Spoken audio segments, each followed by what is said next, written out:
2021 is coming to an end. Today I want to look back and see if I made or missed out on my goals that I had set at the beginning of 2021. Let's check it out.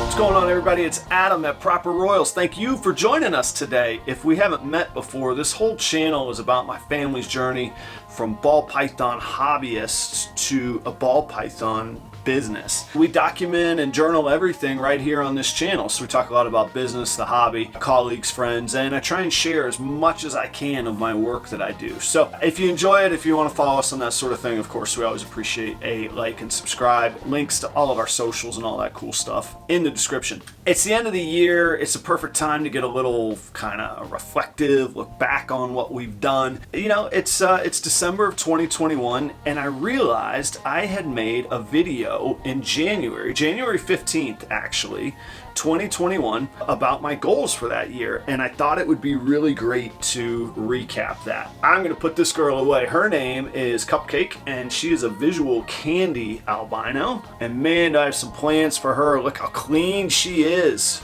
I love this candy gene. Don't sleep on it. You can get them at a really great price right now. But look at the stuff that Ozzy's doing with candies. Let me tell you, that guy is going to drive the prices up single-handedly. Get in on the candy. So January 2021, let me give you some context. My channel was, or my brand really, I'd launched my channel, but my whole brand launch was only 7 weeks old. I had not bred or certainly not hatched any ball pythons at that point. I was just starting out.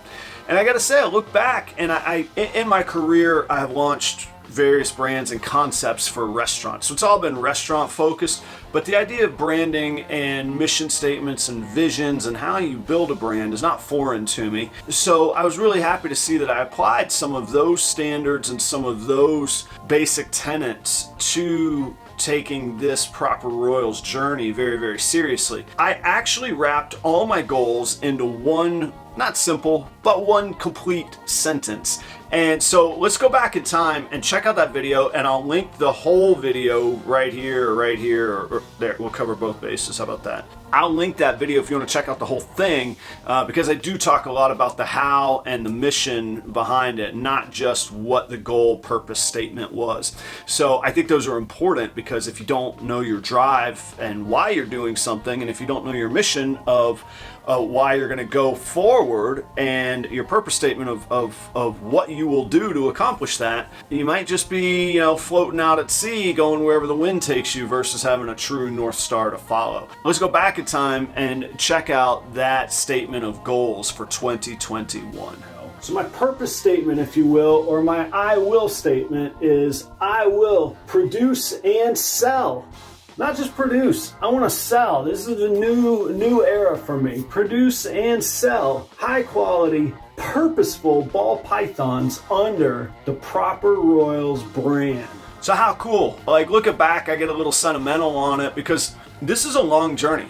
If you're new to ball pythons, nothing goes fast. I was just talking with my wife today, the breeding cycle on these animals is once a year. You're gonna average, if you're lucky, 6 eggs per year per snake, per female that goes. And they take every 3rd or 4th year off, kind of thing. And nothing's fast. And it was weird to see, it was cool to see that I seem to have had a little bit of understanding of that with my goals. So let's pick apart that statement. I said I'm gonna produce and sell high quality, purposeful ball pythons under the Proper Royals brand. So right there, I set really kind of 3 firm goals. Now, they were macro goals, they're big picture goals. So I'm gonna breed, I'm gonna produce, I'm gonna sell. So really it's 4. I'm gonna produce, breed, sell, high quality. Now that's a little bit hard to quantify, and other people might question that, but for me, quality came in selecting good genes, providing great husbandry,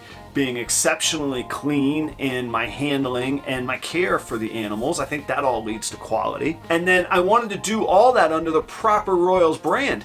And you got to remember, at that time, Proper Royals was all of 7 weeks old, and I was at maybe, 20 videos that honestly I'd kind of stockpiled and was just flying out. So it's a really neat statement, and to think back of where I've come from and where I've gone to.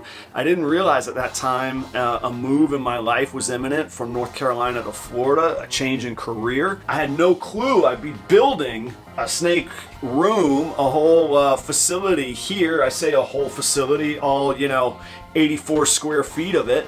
But that's pretty neat. To think of all of that gives me pride, and I talked about earlier, this is where we kind of journal and document this journey. Well, there's the perfect example of why I'm happy to document this just for myself, and I hope you all find value out of it, but really this is for myself and my family as much as anything. Produce. I definitely bred and produced ball pythons this year. We had 2 clutches. I thought I'd have 4, but we got 2. And here is what I like. On 2 clutches, we got a clutch of 8 eggs, a clutch of 6. So both of those a little bit above average, a little special bump there. All the eggs were viable, no slugs, which is maybe not luck, but I don't have as much control over that. So I was happy with that. And all of the hatchlings lived and survived. To this day, there's one that I have to assist feed exclusively. He is not taking food on his own. It's actually her. She is not taking food on her own. I'm hopeful that she will, but otherwise all of them lived and are viable snakes. So produce. Check. I made my goal. Sell. That's cool. I was able to sell ball pythons that I produced. If you've ever been in business, and I don't mean as a salesperson per se, but in any business, moving a product is challenging. But the snakes are clearly just so special, and it's a really neat feeling to know that customers had enough faith in me to buy an animal, a living animal, from me. Not only that, I sold out of them. They're gone.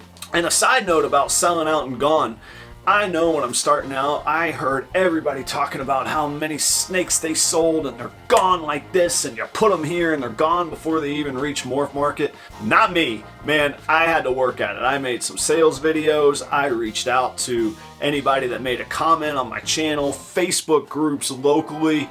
I did the grind. But you know what? They all sold, and they all sold within 6 weeks of them being able to be sold. So, you keep them for 4 to 5 weeks after they hatch, make sure they're viable, eating well. Really, it's about 6 weeks you keep them after they hatch. From that point, 6 weeks after that, gone. Inventory is gone. And out of 15, I've got the 1 that I'm holding back because he can't eat, and then I held back 3 others. So I sold 11 snakes, boom, like that. So I'm pretty proud of that. The high quality, I will say I've kept up my quality standards. I clean every day. I'm not knocking anybody that does, but I don't just spot clean. When I clean, I remove the snake, I clean the tub, disinfect the tub, and put the snake back. As often as that's necessary, which is generally a couple times a week, I do that. I don't use very much cocoa. People that use a lot of cocoa, you can spot clean a whole lot easier than just a tub. So I use a little bit of cocoa, mostly just for humidity control, otherwise not as much, but I clean more. So I've stayed very clean on the quality. I've stayed focused on my recessive projects and trying to select really good looking animals to breed selectively. So I'm proud of that. Same thing with my holdbacks. As a breeder, you get to keep the best. I'm not saying what I sold wasn't good, but I am saying what I kept was primo. So high quality, purposeful to me, I defined in that last video as not making snakes just for the sake of making snakes. Everything that I produced and tried to produce had viable holdbacks that would advance my projects. I did hold back animals from both clutches, and even though one of the clutches I did not hit any visuals, which I'd hoped to, was a het-to-het pairing with 7 eggs, no visuals, did have what I suspect to be a double het that just pops, just boom, this thing glows. So I'm really happy to hold that animal back. So those are purposeful animals, even when I missed. Lastly, on the topics of my goals was to sell ball pythons under the Proper Royals brand. Who knew that this little pipe dream that I created in my mind went and got a professional logo made, that I would be actually selling, furthering, talking to an audience of over 800 and coming up on 850 subscribers. Man, I'm humbled. Like, I'm proud of it, but it's almost, I just got goosebumps, you know? Like, I'm thankful. I'm really thankful. I don't take it for granted. I think back to my sales days, which I'm still involved in. I still sell weddings, and I still work as a consultant advisor for restaurants and resort properties and their food and beverage and events operations. To have an audience of 800 plus people that average like 4 minutes of engagement per view is incredible. If you had told somebody in the 1970s you could guarantee them that in under a year, like, that's what they made like that show Mad Men about, you know? Like, that's just it's an amazing time to be an entrepreneur right now. And I love escaping to this world of YouTube, of the snakes, of the business part of it, of the community part of it, etc., etc. You could check it out. I'll put a link to it. I don't know where it pops up. I'll put a link to it. I made a video about my failures in 2021 because I had set some really micro specific goals. This big goal statement is sort of the macro version. I'd set some micro goals that I missed on, and I outlined my failures, but I'm really, really proud of these goals that I did succeed on. And I'm happy to say that, and I couldn't have done it without you. And I know that sounds like just a corporate, pardon the expression, BS line, but it's not. I couldn't do it without you. It's incredible, the business that I have started. Anyhow, thanks is what I'm trying to say. Before the end of the year, I'm going to make a video called How Much Money Did I Make in 2021? And we're going to dive into my finances as well. I'll share it all. I'll share all my books, expenses, how I track it, profitability, gross sales versus what's left on the bottom line. And I'll share all that with you too. And then that'll kind of be the end of the 2021 look back series, but I'm going to do that as well, so keep an eye out for that. Until next time, check out these videos. They let you know what we've got going on here at Proper Royals, and they'll hopefully help you on your way from family hobby to family business if that's what you're after. And until next time, see ya.